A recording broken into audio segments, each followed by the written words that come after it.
Hello everyone, this is Giraffe.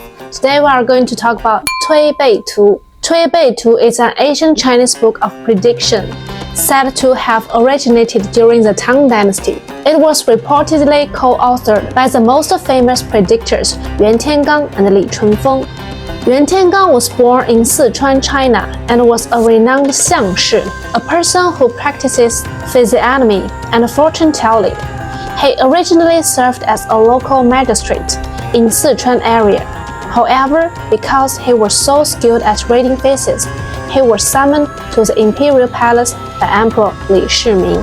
A famous story about him involves his prediction for Wu Zetian, who would later become the first and only female emperor in Chinese history. Shortly after her birth, she was dressed in boy's clothing and brought to Yuan to have her fortune told. Upon seeing her, he exclaimed, "Oh, amazing! This child is not a boy, but has the appearance of an emperor. She could become the ruler of the entire world." It is important to note that his initial summons to the palace by Li Shiming was not because of Wu Zetian, as this event occurred before Wu Zetian entered the palace. Li Chunfeng was from Shanxi. He was a famous astronomer, a Taoist priest, and was skilled in cosmology, calendar making, and astrology. His father held a government post as a xianwei, a position slightly lower than a magistrate, acting as their assistant. His father later resigned from this post to become a Taoist priest. Consequently, Li Chunfeng grew up in a Taoist temple on mountain Tiantai. From a very young age, he could predict the future through astrology. He also possessed the ability of clairvoyance, enabling him to see events happening far away and foresee the future. By the age of 10, during the Sui dynasty, the dynasty before the Great Tang, he had already entered the imperial palace to serve as an office. He held the position of Taishi, focusing primarily on calendar systems and astrology. After the Sui dynasty collapsed and the Tang dynasty was established, Li Shiming summoned Li Chunfeng to the palace due to his immense fame. You might wonder how calendar making connects to the cosmology. This is because Li Fa was based on observing the motions of the stars to predict solar eclipses and lunar eclipses, and when major events would occur. It involves complex mathematical calculations for calendars, similar to the system of Yin Li and Yang Li. Li Chunfeng was about 30 years younger than Yuan Tiangang, but he was arguably more formidable than Yuan Tiangang. He was a genius who majored in these studies from a very young age. Having grown up in a Taoist temple, he was the first of the two to get close to Emperor Li Shiming. In contrast, Yuan Tiangang rose from among the common people, becoming famous little by little, before eventually being discovered. Given the 30 years age gap and the shorter life expectancy in ancient times, their relationship would have been like that of an adult and a child. Interestingly, the child Li Chunfeng held a higher official status than the adult Yuan Tiangang. This was because Yuan's expertise was in divination and physiognomy, while Li's was in more prestigious field of astrology and cosmology.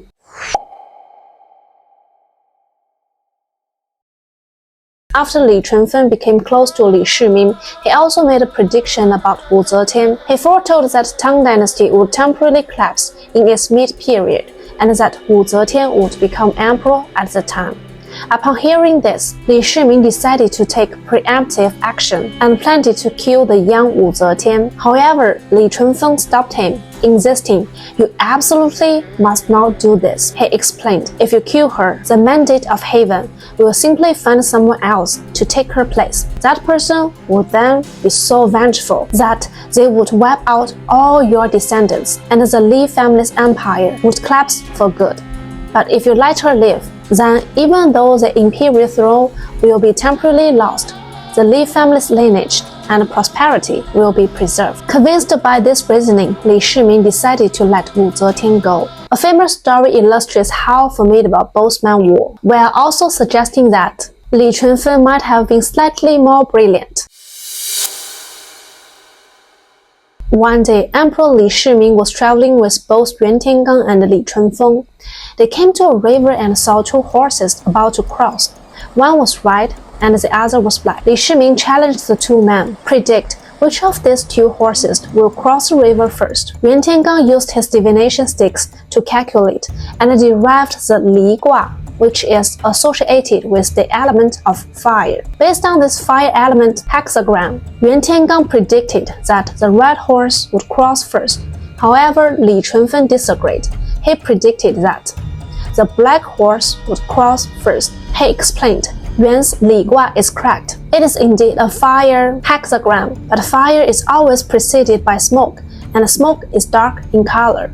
Therefore, he deduced the black horse would cross first. When the result proved Li Chunfeng right, he demonstrated great humility by stating, without Master Yuan's hexagram, I could not have made this prediction. This story shows that both men were masters of their craft, while Li Chunfeng possessing a slight edge in interpretive genius. With two such amazing predictors at his disposal, Emperor Li Shiming wanted to predict the future trajectory of the great Tang dynasty. After all, he needed to expand his territory and secure his legacy, and this was a matter of utmost importance. One day, Li Shiming went to Li Chunfeng and asked him to predict the fate of the Tang. However, the emperor was worried. Trusting the prediction of just one person on a matter of such gravity seemed risky. This wasn't a trivial question like which horse would cross a river first, so he summoned Yuan Tiangang as well. It is said that Li Shiming had them sit back to back and write down their predictions independently. Yuan Tiangang calculated several hexagrams, predicted the events of the next several years, and then stopped writing. When he turned around, he found that Li Chunfeng was still writing, not because he was slow, but because he was writing so much, non-stop. Legend has it that Li Chunfeng was predicting events for more than 2,000 years beyond the Tang dynasty. At this moment, Yuan Tiangang became concerned and gave Li Chunfeng a slight nudge. This moment marks the origin of the Tuibeitu Tú, the back-pushing chart. Yuan Tiangang said one famous sentence, 千千万万说不尽，不如推背去归休. This line, which became the last verse of the Tuibeitu Tú, means there are countless things to be said, but it is better to stop pushing on the back and retire. The implication is that predictions are endless, and revealing too much of the heaven's secrets is forbidden. From another perspective, this book is a book of prophecy, and simply leaked too much secrets. The combined contents of their predictions form the Tuibeitu Tú as we know it today. Honestly, the original contents of the prediction were known only to the two masters and Emperor Li Shiming, as it concerned the fate of the nation. It was a state secret and could not be leaked to others. However, after Li Shiming's death, the content of the book was eventually leaked. The source was most likely from Li Chunfeng, because Yuan Tiangang had already passed away before the emperor died, while Li Chunfeng lived for another 20 years. Therefore, the content must have come from him, as there was no force people involved. Once this book was released, it was immediately defined as a forbidden book. It was forbidden to publish, copy, read, or spread. Subsequently, every dynasty in Chinese history classified it as forbidden. The fact that this book has survived to the present day is a remarkable feat. However, during its secret transmission, the book began to appear in different versions. There are currently at least 6 known versions. The content varies between them, and some are even contradictory. We don't know which version is the most ancient or which is closest to the original. The most commonly circulated version today is the one published by the Shanghai Shuju Press in 1915. In this version, there are 60 prophecies in total, known as the 60 images. 60 xiang. The 60 prophecies are organized based on the Tiangang Di, heavenly stems and earthly branches. However, it is important to clarify that this is not a prediction for 60 individual years. The Tiangang Di here is simply used as a numbering system for the 60 sets of the predictions.